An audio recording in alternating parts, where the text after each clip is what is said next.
Hey, everybody. Welcome to another episode of the Horse Geeks podcast, where we look at horses and riding from the inside out. I'm Kirsten Nelsen, professional horse trainer, and with me, my compatriot, Deb Romero, certified Alexander Technique instructor. And today's topic, it's a little geeky, which we No love, kidding. is talking about a physics term called superfluidity and what the heck superfluidity means and why I got excited about it. And this is, I sort of threw it at you at the last minute, Deb. Yeah, So, like 5 minutes ago. yeah, I was 5 minutes like, ago. sure, I could do that. I'm adaptable. So, I'm going to read the definition that I came across sort of by accident. And the definition to me, and this is what I love about physics. Physics to me describes an experience that I have that's sort of, Ah, it's hard to put words to. And mm-hmm. that's sort of my, even I can't do the math. I'm not, a physics brainiac, but I come across these terms or these explanations in physics, or even understanding how the forces of motion relate to what we experience in the saddle. And I go, that to me is always concise and has a lot of meaning. It has a So, truthness to it to me. It's like, oh, yeah, it's not iffy. It's just true. yeah. And Yeah. when I came across this term, superfluidity, according to sort of the physics explanation, the first thing that came into my head is what it feels like to ride a horse in balance. And Ah, so I'm just going to read the definition I came across is a state of matter in which the matter behaves like fluid with zero viscosity, semicolon, where it appears to exhibit the ability to self-propel and travel in a way that defies the forces of gravity and surface tension. hmm. And it made me think of you too, because what we referred to as effortless, Those efficient, words. Mm-hmm. the words that we use all the time, the Ease. the stillness in the Yep. middle of the motion. Right. And I wish I had written down, there was a quote I found from Bruce Lee that said something about real stillness is not stillness. Mm. Stillness in the middle of motion is what harmonizes with the universal rhythm or something like that. I'm Right. misquoting it horribly, but it was sort of the same idea.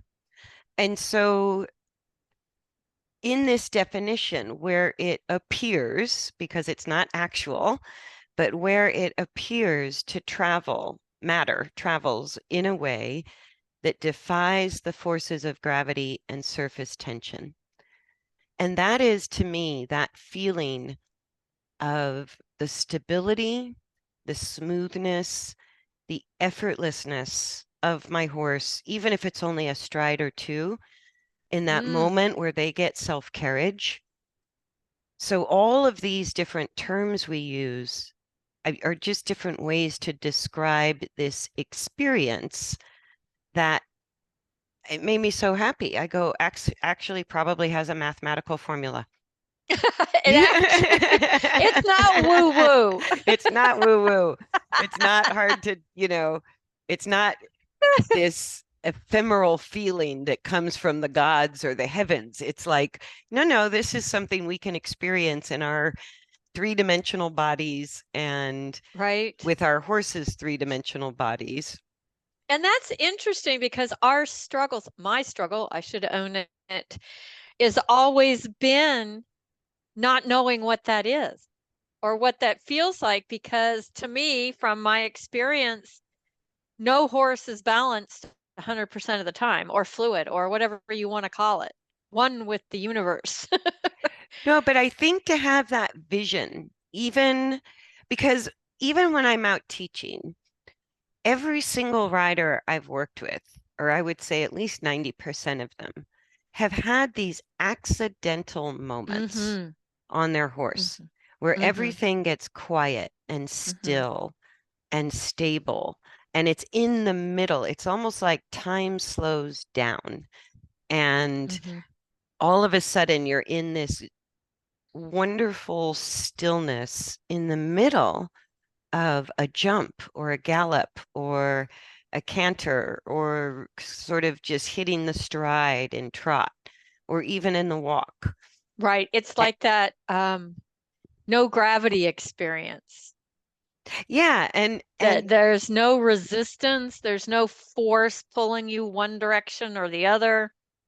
yes. Yeah. And that is actually the explanation in physics of balance is that it is a zero sum of opposite forces.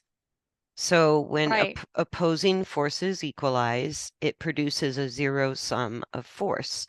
And so in a three-dimensional body, we've got three specific directions, up, down, left, right, front, back. And when all three of those directions equalize force, what Right. we feel is stillness in the center. And it does Yeah, there feel fluid. there's a game, and it's almost like, do you remember when you were a kid, that wall game? You stand in the door and you push your arms up against the door and then you let it go and your arms just float. I It's did not play that game. You did not play No, that you'll have to tell me game. more about it. What do you do? Anyway, there's a game we play in the Alexander community. We usually do it on all fours, but you can do it just hand to hand. It's like, how do those two forces come together and equal nothing? Yeah, because And it it's a kind of, true test of, am I putting too much pressure? Am I not putting enough pressure? Is probably not a good word, but it's finding that place of nothingness where there's no effort so you're to finding, maintain what you're doing. so you're finding that like with your standing in a doorway with your arms out. Yeah, you press your arms, the back of your wrists against, and pretty hard. Oh, And the then back when of you your let wrist. go, there's this nothingness. There's no resistance anymore. So I wonder if we have to, find it, find that place by going too much, too little, Oh to gosh, yeah, absolutely.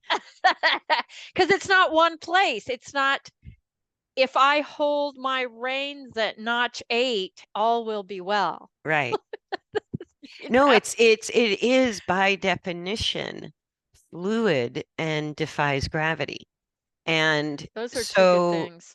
to me, that is the result of this ideal mechanical coordination of the body. I felt it in Alexander technique work, and I felt it when the horse balances, or I felt it in my own body as a rider, even though the horse wasn't there yet. And there's a Mm, feeling of such even weight distribution and such the ability to adapt in what I call real horse time, which is faster than mhm. the human brain can even process. And so Right. it's what we say when we slip into the feel of it. And It's you, the kinesthetics of it all because, like we've talked about before, once we think we have to see it or feel it, then we're behind the game. But yeah, if we're because it's very yeah, hard to describe that hmm the ultimate goal of your work and my work is to feel nothing, to feel weightless, to feel a buoyancy hmm that appears to defy gravity. And I go, my favorite example of somebody who's had just terrific skeletal coordination and talent is Michael Jordan. And we called him Air Jordan because he just seemed to defy gravity. And it's what we see in really beautiful elite athletes. And right. I think they know how to use it instead of, they've developed it. yeah, because there's all these things, everybody, there's this whole view that gravity pulls you down, but it really doesn't. It's a springboard. We can spring off of it and use it. And athletes, like in the Olympics, boy, you can see it everywhere. Yeah. And that ability to defy gravity comes from the ideal alignment with gravity. And Exactly. that's when it works for us. So, like we've talked about that axial skeleton, the skull, spine, rib cage, and pelvis really being stable and aligned over gravity in a way that we're not fighting. It's what humans call fighting gravity, that Yeah, pulling the, it. We think it's a pull down, a like it's down, something yeah. we have to work against. But if we really changed our thinking, I mean, animals don't think that way. They use the ground reaction force from gravity all the time, and it's available to us.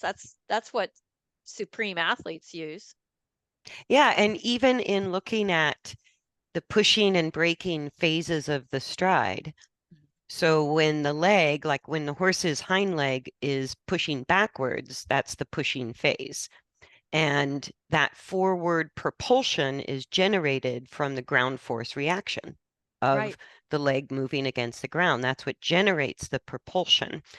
And then that propulsive force travels through the leg, through the pelvis, through the spine.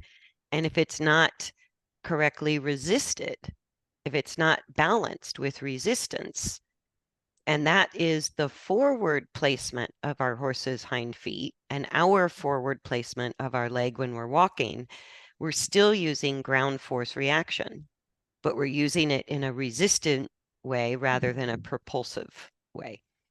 And Exactly. and if those two things aren't equal, then you lose balance and you lose that fluidity. So Right. And so it's like people thinking the faster their horse goes, the more they're going to lift their back. I go, well, actually, it's the resistance of propulsive force that is that appearance of defying gravity. It's in the Yeah, resistance of it. that's like a real hard topic for me too. That whole thought that goes along with going faster, but also that thought that creating resistance through the hands is going to make the back lift. Yeah. Or Yeah, creating it resistance. drives me nuts. It just drives me crazy. No, and on Uh, the horse, I go, the horse's whole axial skeleton is not super mobile. And it's not meant to be because they're a quadruped. They move on four legs. So the midline is designed, like all the limited range of motion between all those vertebral joints and the pelvis and the SI joint, like we talked about last time. I go, all of that lack of mobility tells us it's meant to be stable. Good And point. so if the midline isn't stable, then the legs sort of have to take over that role. And all of a sudden, we see a heaviness. We almost see that sort of pull of gravity, I see right? it in people. Same thing. Yeah. Same exact thing. And to think we're going to take out of the entire axial skeleton, the neck bones on the horse are the most mobile part of that part of the skeleton. And how do we think we're going to bend this noodle to lift a rock? I go, it makes no sense. I love that analogy. I go, the pelvis is like a heavy box Yeah, or a I mean, rock, who can right? pick that up? And the thorax and the rib cage is sort of like a big medicine ball. And so I go, how are you going to lift the medicine ball and the rock with a noodle? It's just going to bend and twist. It's not It's going to distort it it's going because to distort it because, can't, and then we go into dysfunction. yeah, And I see it all the time in people, the same thing. I mean, the awakening of my clients when they figure out that their pelvis is connected to their torso is so dynamic that it changes everything. It changes their thought, their function, and everything once they can get that ingrained.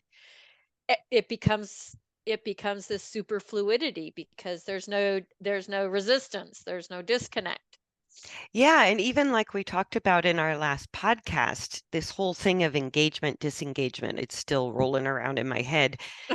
And I can start to picture it that when the sacroiliac joint really doesn't have undue force pressing downward or Hmm. laterally on it, or in the human, forward and back, it's like the horse's hind legs can't swing with that fluidness if the pelvis isn't stable.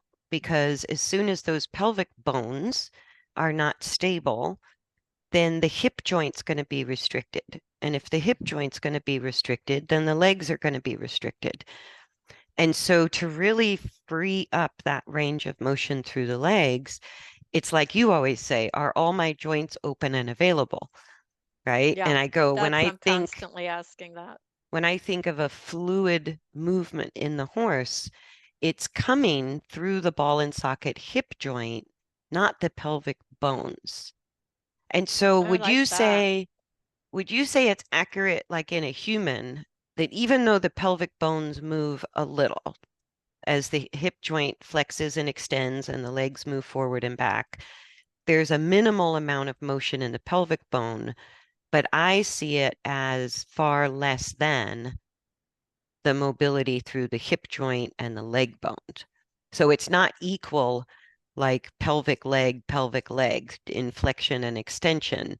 It's a little greater range of motion through the leg bone and a Oh, more absolutely. minimal range of motion through the pelvic bone. Well, and you can see it in and even if you think of the lumbar, I don't know about this on horses, but people are overusing their lumbar vertebrae, like arching their back, and then it's not meant to do that. And of course, then you have back pain, and then you have to use your legs for stabilization instead of movement. Right, which is So also that going to put, overactive lumbar um, is not meant to do that. And that's what creates back problems, hip problems. yeah, and Yeah. I think that is probably, it can happen in horses. I would say it's more common in people, Hmm. just because of the design of the horse's lumbar spine, the vertebra with the big transverse processes. Hmm. And for the horse, it's really without engagement. Yes, the lumbar has to overwork. If that sacroiliac joint and pelvic bones are not stabilized. Right. Yep, I get that. Yeah, because they can get Same kissing thing. spine and the lumbar and all of that. But there's just not, like for humans, the range of motion sort of forward and back in our spine is about 100 times greater than that ability Hmm. for the horse to move the spine up and down. It's, the horse's range of motion between full flexion and full extension up and down, I think I like to say 54 millimeters because I can never remember the precise number, but it's somewhere around there. It's in there. It's in there. Somebody look it up and let us It's know. either like 53 point something or 54 point something. I can't remember, Right. but roughly Well, and 54 millimeters, that which is just only 2 inches. that's going to prove that that part of the body, like we did in a previous podcast, is supposed to be stable, not locomotive. Yeah, and it's very hard to describe to people because when we use the word even resistance, it Hmm. sounds tight and awful. And I go, but if the body isn't resisting the forces of propulsion in the right areas, Hmm. something's got to give, or we would all just land on our face all the time. Like, Exactly. I go, because balance, like when I started looking up all the definitions years ago, the definition in Webster's or somebody's dictionary was like the act of not falling over. And I go, well, That's okay, simple. okay, but there's more to it.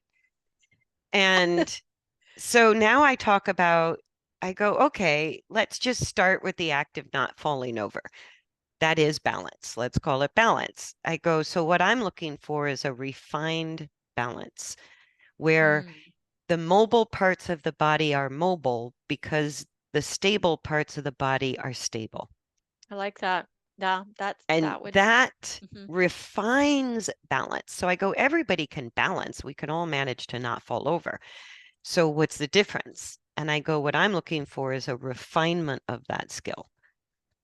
And that's a learned skill for everybody, even top athletes. They have to refine their balance and their coordination in order to get to that state of superfluidity that just appears to be fluid and defy gravity, even though it is solid matter. And it's interesting, 'cause the Olympics, I don't know when this is going to air, but the Olympics are just over. And what I heard over and over again, especially in track and field, was to run your own race. That it was all about how you were using yourself and how timely it was to get that superfluidity, to make it Yes. like the marathon or even sprinting, that each person pretty much, it's not about beating the other person, being faster than the other person. It's about how you're being super fluid to be that fast. Yes. Yeah, Absolutely. And we call it the zone or getting into the right. flow and all of those things. And with horses, I don't feel like we see it in the competitive world. The horses in the competitive world look like they're efforting. They sort of They look look, miserable to me, just to and say it. even if we take that out of the picture, and there was something, I know we talked about that video with that went around of one of the Olympic Mhm. riders, Charlotte Desjardins, but apparently the steward pulled out two horses from the Olympics because their tongues were blue. And I go, I don't know if they actually I thought I read that they did take it to they might have, but the FEI didn't discourage it.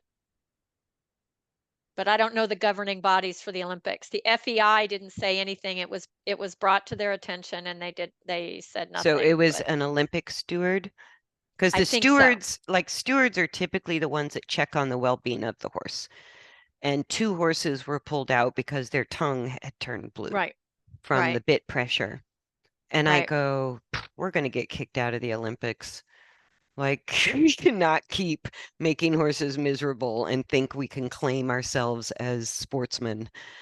And it's That's a like, good point. I I mean, if go, you if you're, think about it, there is nothing else where anybody's competing with another being, yeah, that's you know, true. and That's we should true. be as kind to that being as we are to ourselves. So, Well, to me, like, the whole reason I ride horses and I'm perfectly happy in my backyard and training is because those strides that superfluidity is describing so accurately to me, having that experience because the horse is there, the horse mhm, achieves superfluidity. Like that ride, even if it's just the first stride, little sneaky peek, or right, by happy accident, I call it. Even by happy accident, every rider has had that moment of right. stillness in the middle of motion, or time slowing down, or that feeling of controlled power, or that feeling of defying gravity and what was it, surface tension, like just Mhm. the gliding feeling. And I've had clients describe it as I feel like I'm on a hovercraft. I feel Oh, like that's I'm good. I feel like I'm floating through space. And I go, yeah, that is the feeling of balance. That is the feeling of authentically mechanically correct use of the horse's skeletal coordination. I think the key there is authentic and not manipulated. Yeah, and people are still using their eyeballs to try to find it. And I go, you're never going to see it. It's a You're way feeling. too late. Yeah. You're It's way like, too late. how do you see superfluidity? And Yeah. yet, physics tells us it exists. If you watch it, if you tape it and watch it in slow motion, you might be able to catch up. Well, we note it, we see it, we know it when we see it, which Mhm. I go, nobody has to struggle to see Michael Jordan defy gravity or to see Simone Biles defy gravity. I Right. go, that level of athletic ability and control in a top athlete is what we should be seeing in our Olympic horses, not the riders, in the horses. Right. And it's that athletic ability that we can all see. We just can't quite put our finger on it. We don't know Right. what to It just call looks it. easy. Yeah, because it just looks effortless. It looks Yeah. easy. And the commentators on all these, like any good rider I've seen at a high level competition, the commentator always says, it looks like this rider is just on a Sunday ride or Hmm. going on a hack on a cross country course, and we all recognize it. And how do we get there on purpose? I go, that's my mission in life is Get there on how purpose. do we get there on purpose? And that's your That's mission like in life is trying to do the Alexander technique, trying to do it. no, not necessarily. What I mean by that is the Alexander technique is the training to get Yeah, it there on is. purpose. Yeah. And what I'm doing when I say training for optimal balance, I go getting the horse and rider there on purpose. Hmm. But it's a messy, unpredictable, always changing process Hmm. that it's not inside leg to outside rein. It's Nope. not if you exercise at trot for 10 minutes, your horse is fit and ready to go. It's totally different than what people Right. expect because training for that precision of balance, that refinement of coordination, I go, that takes training. That takes effort. Simone Biles doesn't sit on the couch the whole year and then show up at the Olympics. Right. And she And even said she took a year off to work on her mental health, right. which is a huge part of it. And Yeah, I think that's that's a big part of my work is people really are digging deeper into the why and the yeah, how instead of it's you know A plus B equals C. It's not that. It's not that at all. It's it's just not not that that. simple. No, and you have to integrate the mind and the mental focus to get Hmm. that physical coordination that results in superfluidity.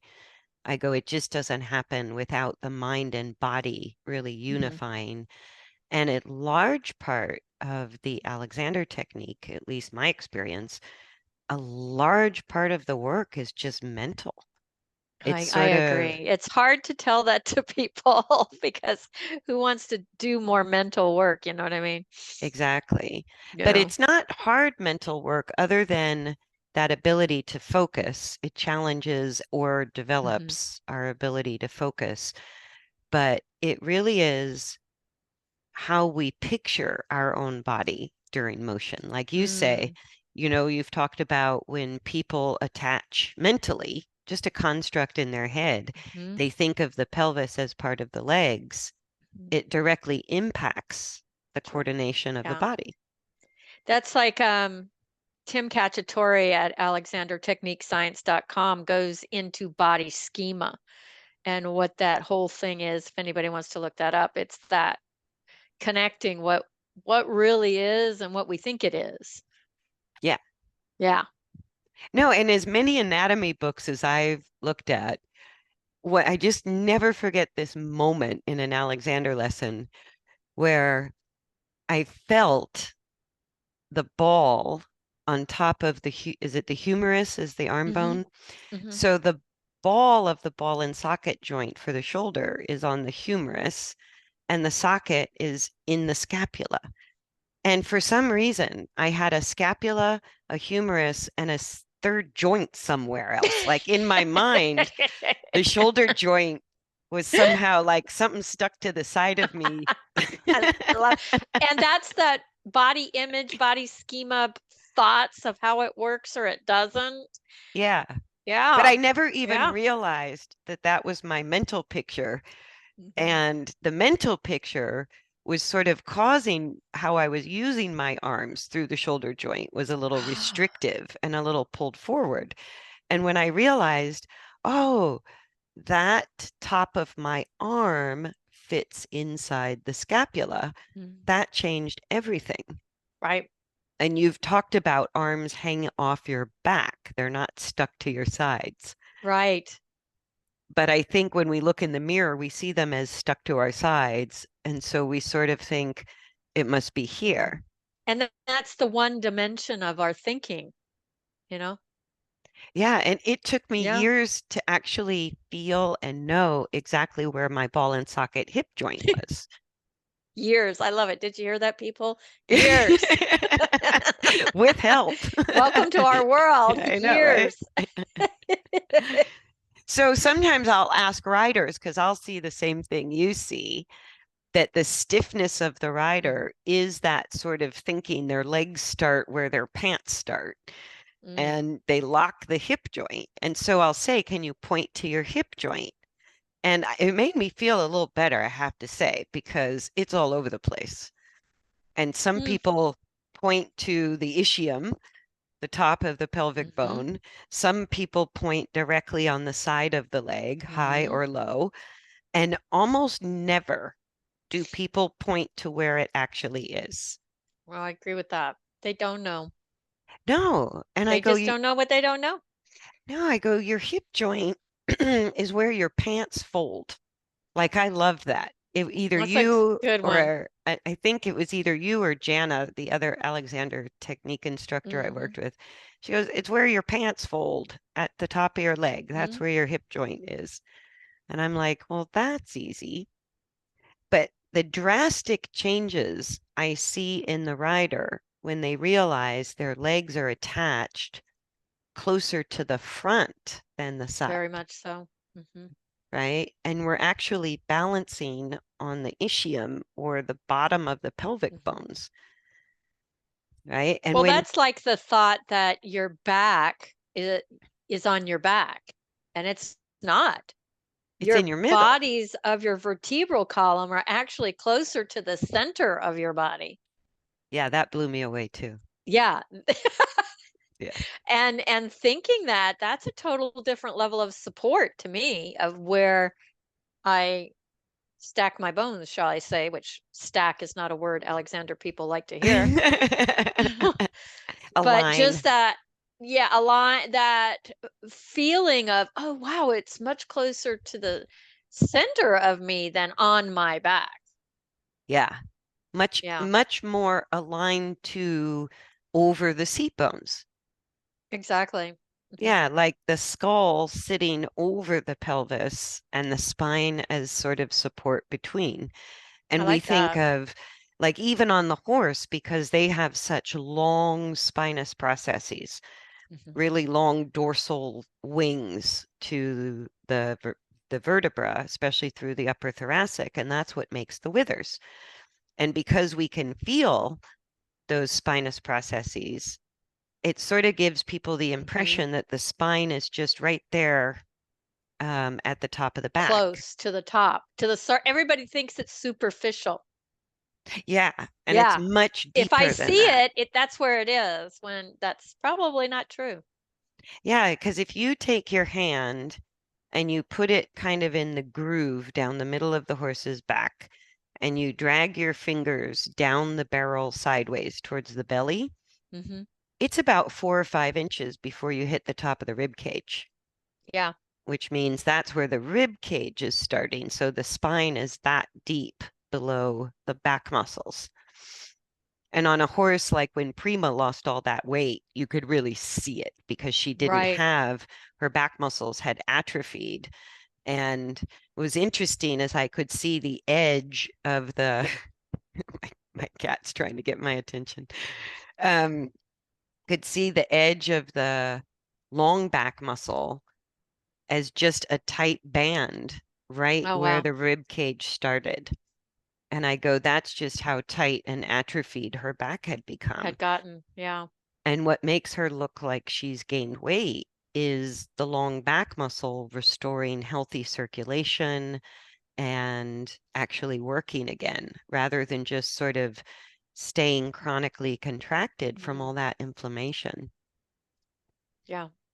And it just gives the appearance of weight gain, but it's actually muscle suppleness versus chronic That's a good tightness. point. That's a good point. It's like we've talked with Stephanie too about what an inflamed body looks like, and then what a one that's healthy looks like. Well, and what I find interesting is I go, an inflamed body can look puffy, Yep. but an inflamed body can also look gaunt, or what's the word I'm looking for? Like drawn up or skeletal It or, was kind of like we talked my big mare, just this hypersensitivity to everything, to the well, touch, I to was, it can be that a hypersensitivity, but like it really made me stop and think. I would work with off the track thoroughbreds, and the look of the racing thoroughbred is kind of a greyhound look to me. yeah, it is. They're kind of ribby and they're really drawn up in the abdominal area, and you can see muscle definition, and they kind of look like racing greyhounds. And so when I worked with that off the track thoroughbred rescue, when I would start some of those horses on the long reins, particularly the long reins on the circle, which really helps bring in pelvic stability first and foremost. It re-engages the hindquarter and starts to stabilize the midline and the rolling of the barrel. That's how it works. And I would watch anywhere from a 30 to 45 minute to hour session. These thoroughbreds looked like they gained 50 to 100 pounds. Hmm. And that was just the release of muscle tension. So that's what Yeah. I mean is that inflammation can make horses look like they lost weight and Hmm. can also make them look like they gained weight. Yep. But I think that's just the unique response that the horse has. True. Yeah. How would Yeah. you describe, like, how do you recognize it? Recognize. The inflammation. My eye has really changed since I started working with Stephanie because we seem to think these round looking horses are healthy. Mhm. And I'm starting to question that. Yeah. I think I actually said this it was in a lesson that I posted on the YouTube channel. I think it's called Blankets and Long Reins. But this client I work with remotely has an Appaloosa who looks beautiful like that, really Hmm. round and healthy development, but does not want to move. There you go. And what I said to her, it kind of came up in the conversation was if the horse looks great, but doesn't move great, then they're Mm, masking something. good point. If the horse moves great, but doesn't look great, they will build the right muscle and look great soon. Yeah. Because to me, the movement tells me more truth than Well, the yeah. visual appearance of the body. Right. And so it's interesting because some horses, like what you're saying, they look beautiful, but then they get described as lazy. I need Hmm. spurs because this horse just won't go forward, loses energy, or I have to use this big bit or my horse can't travel straight or make Right. transitions. I go, well, then where's the We're missing self-carriage? something. We're Yeah. missing something. We're missing something. So, I And it's a long way from superfluidity. as we are. Yeah. Yeah, because Yeah, that, and I can, it's kind of like when the body gets to that place of the superfluidity being available. And I say this to people, it's like all their wrinkles go away. I mean, yeah. their facial tone completely changes because I think the central nervous system is so happy. Well, that's just it. Like we think wrinkles are permanent, or we think arthritis is a permanent reason we can't balance. or Um, or we mm, think of things like even the inflammation inhibits balance for sure, but but sometimes working on the balance has a positive effect metabolically because it's all right, connected. right. And it's like some of the things we think are so permanent, I've watched them change in front of my eyes. And that's a great point because people tend to take on that whatever that is as being the entire being, where I try to help people think it's just a piece. It's not the entire picture. You know, Right. the inflammation is not in your hand, is not, doesn't have to consume you. We Right. can work around that. We can help you with that. Yeah. And I find every horse, I go, let's start heading down the training direction Mhm. of working on the skeletal coordination, the balance, and the horse not being in a stress response. Thank you very much. Like, Right. we need the relaxation response because that's going to affect the electrochemical part of the body. And then we need skeletal coordination. And that's when, if the progress through training seems to be one step forward, two steps back, or even two steps forward, one step back, I go, there's something else going on that we need to address. Right. Because that getting stuck in training with this kind of work, it doesn't happen unless there's an inflammatory issue or EPM or Lyme's or something going on skeletally that nobody knew about. But the horse tells us because they go, I can't do that. Right. Right. So And I I can't do wonder that. if, I think what it is I always want that super fluidity to be available. I'm always seeking it. That's my, that is Yeah. my destination. I go Yeah. because once I have a clear understanding of the destination, I Mm, know when I made a wrong turn. I start to recognize when I'm going the wrong way. And I go, that to me is the vision for every horse that I hold, this state of superfluidity for the horse and the rider. And I go, so, okay, that might be in Paris and we're kind of in Tasmania. How do we get there? There's a lot of different ways we could get there. So let's just start moving that direction. And it's very individual for It's people so and for the individual. horses. And this type of training that this method has to work for every horse, or this path has to work for every horse, is not going to get us there. Exactly. I also think, let's take that example. If superfluidity is Paris and our dysfunctional state puts us in Tasmania, to me, what an adventure I to love it. take the slower route Hmm. and find your way there. That to me trains the rider. It brings the rider to an elite level as well as the horse. But most people go, where's the Concorde? Where's the jumbo jet? I just want to Yep. get in and go. Get me there today.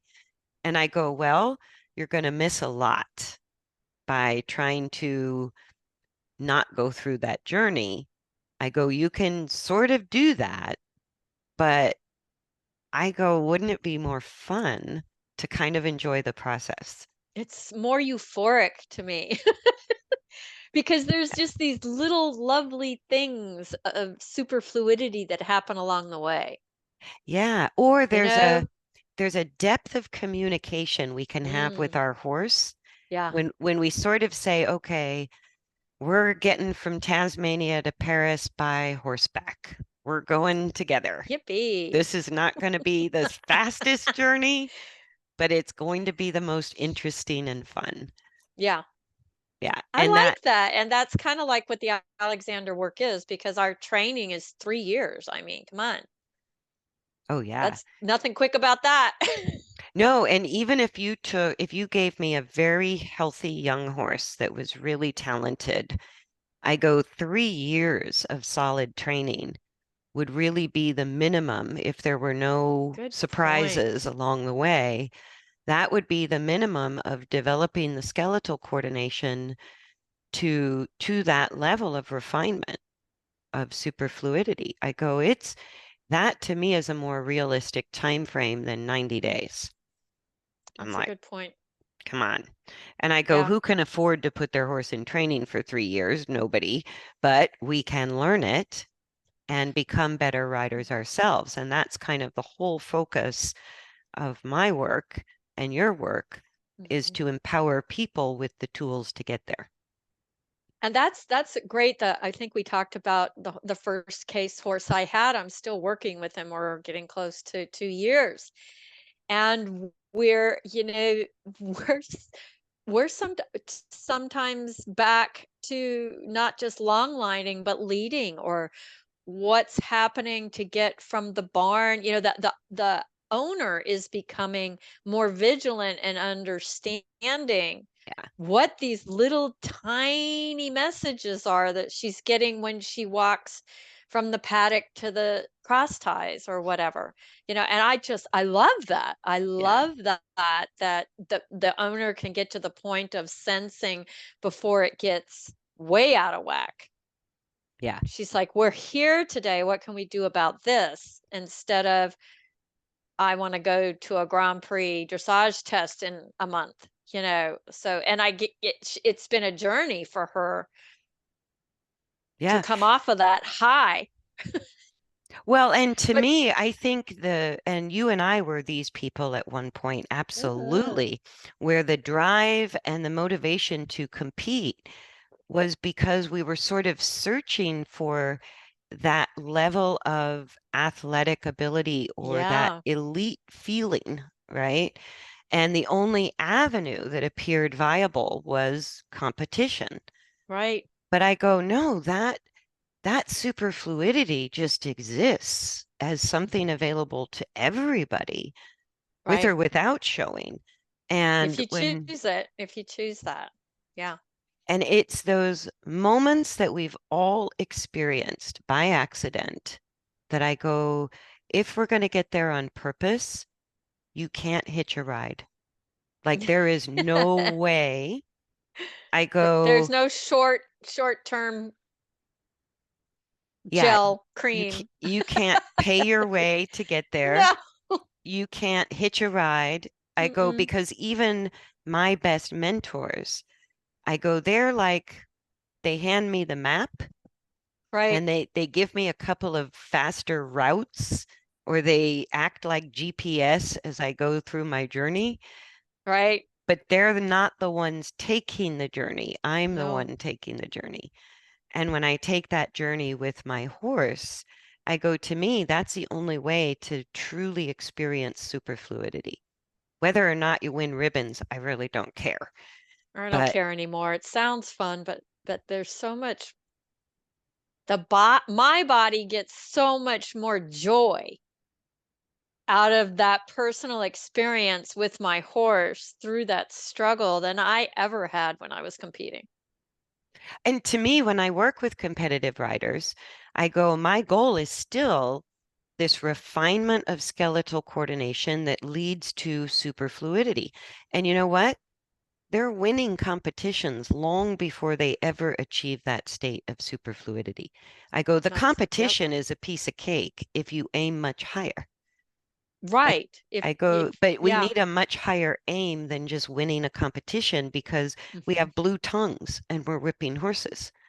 I Yeah. go, so we need a much higher goal in our minds and superfluidity. I go, I was like, bam, once again, thank you, physics, for just putting it in a nutshell of a feeling that makes you sound a little crazy when you're Mhm. trying to explain it to somebody else. But I go, it's there. It exists in our world. We just don't And see it. once they feel it, they get it or sense Oh my it. I gosh. take it to Yeah. a sensation instead of a feeling. That sensation of that effortless superfluidity is like, "Oh, I want that all the time." It's very addictive. Yes. No, and even in your work, people go, how do I hold that? Yeah. Right? Is this right? Is this it? And I'm like, yeah, Yeah. no, it's not No, that. you feel it. You feel your way into Hmm. it, and Hmm. it may come and go, but the more we develop, those neural pathways for constantly improving the coordination, I go, it Right. gets easier and easier because we're building muscle memory. We're building habits of movement. And I Right. go, habits, that's what allows us to move unconsciously. But And we, sometimes, if you think about it, that's a survival mechanism.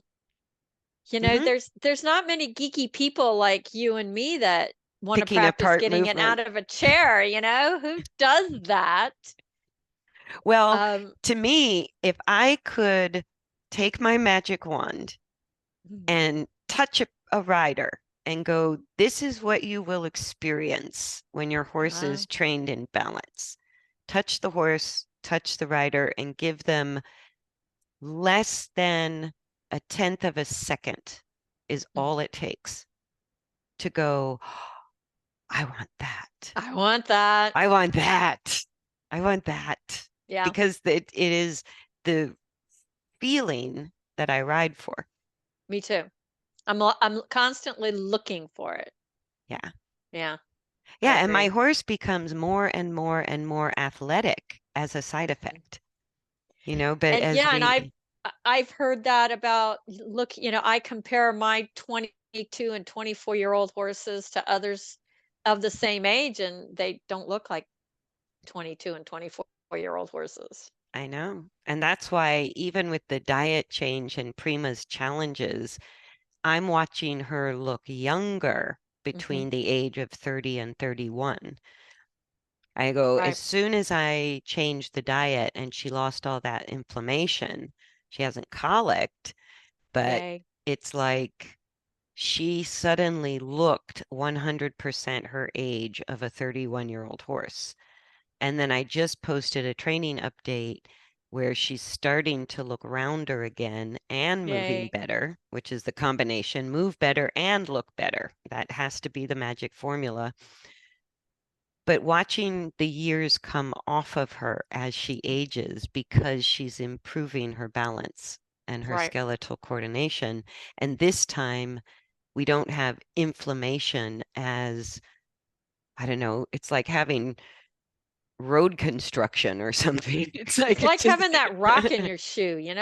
yeah, yeah, it is. It's like having a rock in your shoe. That's a great way to put it. It's just aggravating. Yeah, you just can't sort of find your You comfort can't and find what you're balance. seeking. You're just agitated, and that's not super fluid at all. That's the angst of it all. Yeah. Yeah. Yeah. So thank you for having this conversation because like I Sure. I just sort of stumbled across that You did. definition You and it was one texted of it to me those, like 5 minutes before podcast. I'm like, oh okay. yeah, so you looked up something interesting. I'll read my definition Okay, again I'll read. Let me and let me then see if you I read can what you find mine. found because that I was have to put super on my glasses for interesting. that. I know, I just have to hold the paper farther. Um, okay, so superfluidity it's a physics term used to describe, quote, a state of matter in which the matter behaves like a fluid with zero viscosity, where it appears to exhibit the ability to self-propel and travel in a way that defies the forces of gravity and surface tension. And actually, I have to mention my gray cat that photobombs all of my horse training videos. His name is Mercury, and I named him Mercury because he's a solid that acts like a liquid. He just That's hysterical. and he's gray, but it was like he never stopped moving. He was a perpetually in motion kind of cat. That's hysterical.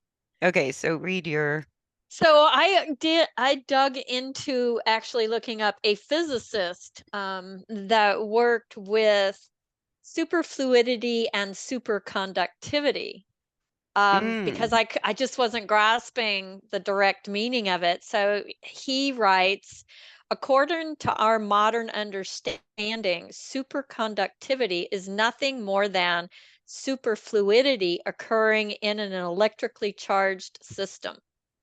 I love that. That made so much more sense to me because we are an electrically charged system. Yeah, that's the heart, the nervous system, Yeah. brain. So I went, Yes. oh yeah, super fluidity, super conductivity. That makes sense. So there no resistance in the wires. Yeah, and I think that explains why the movement looks fluid, even though we're Right. still the same, hunks of meat and bone. We Right. suddenly look fluid rather than looking like robot, Right. That robot movement. movers, that movement. And so, yeah, because, and that's also makes a great point that it does involve not just skeletal coordination, but that's going to affect the nervous system and vice Right. versa. And that's why you can't buy it and you can't borrow it and you can't hitch a ride because it's an integration of the nervous system, musculoskeletal use, nervous system use, and even how we perceive and think about it. Yeah. So I guess we'll Cool wrap it up with stuff. that. I Sounds know you good. can tell you and I get so excited over these It's like, geeky. look something up. I know. I know. Who gets excited by stumbling across a physics Yeah, term? like who gets excited about not knowing? Only us. Yeah. Or knowing, but my frustration was having these peak experiences, these moments of experience in that flow, and so frustrated trying to explain it or communicate Mm, that to anybody else. Just feeling yeah, like I didn't have the yeah. words. Hmm. And the words we use in the horse business are just, they put us in Tasmania. They It's do. like they I just That needs take to be us updated. so far away If from the anybody wants to idea. commission me to update that language, I'd be happy to. Update that language. Let's start with the goal of writing is superfluidity. Like Okay, that is a totally we've different said it. goal Yay. than getting the blue ribbon. I agree. All right, my dear. Thank you once again for joining It us. was We hope fun. you enjoy the podcast, obviously, as much as we do, and and that it helps you and your horse in some way. Yes. Thanks for subscribing, liking, sharing, all of that. If you like the information we share and you would like to see it out in the horse world, the best way to do that is through the algorithms. So, That's true. yeah, thumbs up, like, share, subscribe, all those little boxes to tick. It does help move it around more. Thanks very much, everybody. Thanks everybody. Bye. Bye.